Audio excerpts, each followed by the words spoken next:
Oke, halo semuanya. Selamat datang dalam video pembelajaran tentang persepsi dan pengambilan keputusan dalam perilaku organisasi. Materi ini sangat penting karena dalam dunia kerja, keputusan yang kita ambil itu tidak hanya dipengaruhi oleh data dan logika, tetapi juga oleh bagaimana kita mempersepsikan situasi di sekitar kita. Persepsi itu adalah dasar dari perilaku manusia. Orang bertindak bukan berdasarkan realita objektif, tetapi berdasarkan persepsi mereka tentang realita tersebut. Nah, disinilah pentingnya memahami bagaimana persepsi terbentuk dan bagaimana hal itu akan memengaruhi proses pengambilan keputusan. Nah, jadi pengertian persepsi adalah proses individu dalam mengorganisasi dan menginterpretasikan kesan sensoris untuk memberi makna terhadap lingkungan mereka. Dalam konteks organisasi, persepsi memiliki peran yang sangat penting karena perilaku seseorang tidak didasarkan pada realitas objektif, melainkan pada bagaimana mereka memersepsikan realita tersebut. Artinya, dua orang yang berada dalam situasi yang sama bisa saja bertindak berbeda karena persepsi yang mereka miliki juga berbeda. Nah, pemahaman ini membantu kita untuk memahami perbedaan perilaku antar individu dalam organisasi. Selanjutnya yaitu ada faktor-faktor yang mempengaruhi persepsi. Di sini salah satu teori yang menjelaskan bagaimana membentuk persepsi adalah teori atribusi. Nah, teori ini menjelaskan bahwa seseorang berusaha menentukan apakah perilaku individu disebabkan oleh faktor internal atau eksternal. Nah, ada tiga hal yang memengaruhi atribusi. Yang pertama yaitu kekhususan atau distinctiveness, yaitu apakah seseorang bertindak berbeda dalam situasi yang berbeda. Nah, yang kedua yaitu konsensus atau konsensus, yakni apakah orang lain dalam situasi yang sama bertindak dengan cara serupa. Nah, kemudian yang ketiga yaitu konsistensi, yaitu apakah perilaku tersebut konsisten dari waktu ke waktu. Selain itu, dalam proses persepsi sering juga muncul kesalahan penilaian. Misalnya yaitu fundamental attribution error, yaitu kecenderungan untuk melebihkan faktor internal dan meremehkan faktor eksternal. Terus yang kedua yaitu ada self-serving bias, yaitu kecenderungan mengaitkan keberhasilan pada diri sendiri, tetapi menyalahkan faktor luar saat gagal. Nah, kedua bias ini sering muncul dalam lingkungan kerja dan dapat memengaruhi bagaimana seseorang menilai kinerja atau perilaku rekan kerja lainnya. Selanjutnya dalam proses berpikir, manusia itu sering menggunakan shortcut atau jalan pintas dalam menilai orang lain. Beberapa di antaranya yaitu seperti persepsi selektif, efek halo, efek kontras, dan stereotip.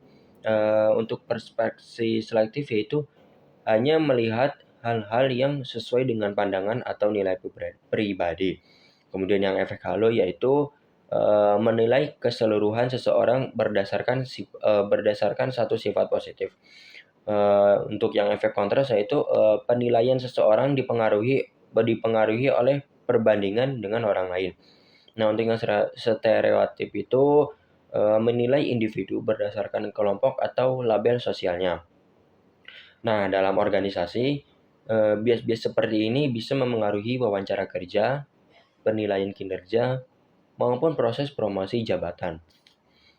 Selanjutnya yaitu persepsi dan pengambilan keputusan. Nah, persepsi seseorang secara langsung itu memengaruhi bagaimana keputusan dibuat. Secara umum, ada 3 pendekatan utama dalam proses pengambilan keputusan. Yang pertama yaitu rational decision making, kemudian yang kedua yaitu bounded rationality, dan yang ketiga yaitu intuition. Nah, yang pertama yaitu rational decision making, yaitu pengambilan keputusan yang logis, sistematis, dan berbasis data. Yang kedua yaitu bounded reality, yaitu pengambilan keputusan dengan keterbatasan informasi dan waktu. sehingga keputusan yang diambil itu biasanya bersifat cukup baik. Kemudian yang ketiga yaitu intuition, yaitu keputusan berdasarkan pengalaman dan perasaan. Nah, namun dalam praktiknya manusia itu seringkali terjebak dalam berbagai bias keputusan seperti overconfidence bias, answering bias, dan confirmation bias. Confirmation bias, availability bias, escalation of commitment, risk aversion, dan hindsight bias.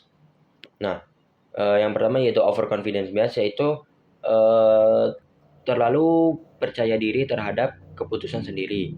Nah, yang kedua yaitu answering bias, yaitu terpaku pada informasi yang awal diterima. Kemudian confirmation bias yaitu hanya mencari informasi yang mendukung pandangan kita. Kemudian availability bias yaitu menilai situasi berdasarkan informasi yang mudah diingat. Selanjutnya itu escalation of commitment, yaitu tetap mempertahankan keputusan meski sudah terbukti salah. Kemudian risk aversion, yaitu lebih memilih kepastian walau tidak selalu terbaik.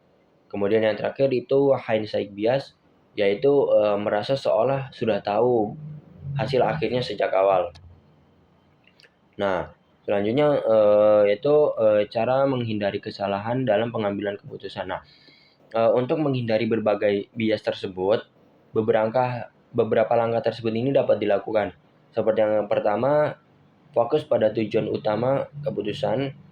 Yang kedua yaitu aktif mencari informasi yang bertentangan untuk menyeimbangkan pandangan. Yang ketiga yaitu hindari menarik kesimpulan dari kejadian acak atau tidak relevan. Kemudian yang terakhir yaitu evaluasi beberapa alternatif keputusan sebelum menentukan pilihan terbaik. Nah, dari langkah-langkah sederhana ini bisa membantu kita menjadi pengambil keputusan yang lebih objektif dan rasional. Nah, pengambilan keputusan ini tidak hanya dipengaruhi oleh faktor persepsi atau psikologis individu, tetapi juga oleh perbedaan karakteristik personal dan kondisi organisasi. Untuk faktor individu biasanya mencakup kepribadian, gender, kemampuan mental, atau perbedaan budaya. Sementara itu untuk faktor organisasi itu biasanya meliputi sistem evaluasi kerja, evaluasi kinerja, sistem imbalan, aturan perusahaan, tekanan waktu, serta pengalaman masa lalu. Nah, semua faktor ini itu saling berinteraksi dan memengaruhi bagaimana seseorang menilai situasi serta mengambil keputusan. Nah, dalam setiap keputusan itu aspek etika juga harus diperhatikan. Terdapat 3 pendekatan utama dalam pengambilan keputusan etis. Yang pertama yaitu utilitarianisme, yaitu memilih keputusan yang memberikan manfaat terbesar bagi sebanyak mungkin orang. Kemudian yang kedua yaitu fokus pada hak, yaitu melindungi hak-hak individu agar tidak dilanggar oleh keputusan organisasi. Kemudian yang ketiga yaitu fokus pada keadilan, yaitu memastikan keputusan bersifat adil dan seimbang bagi semua pihak. Nah, selain itu, kreativitas dan inovasi juga diperlukan agar keputusan yang diambil itu tidak hanya benar secara moral, tetapi juga membawa solusi baru dan efektif bagi organisasi. Nah, melalui pemahaman tentang persepsi, faktor-faktor yang mempengaruhinya, serta bias dalam pengambilan keputusan, kita dapat menjadi individu yang lebih objektif, adil, dan bijak. Perilaku organisasi yang efektif akan lahir dari kemampuan anggota-anggotanya dalam menilai secara tepat dan mengambil keputusan yang rasional serta etis. Nah, cukup sekian materi yang bisa saya sampaikan. Semoga bisa bermanfaat, semoga teman-teman bisa memahami. Sekian, wassalamualaikum warahmatullahi wabarakatuh.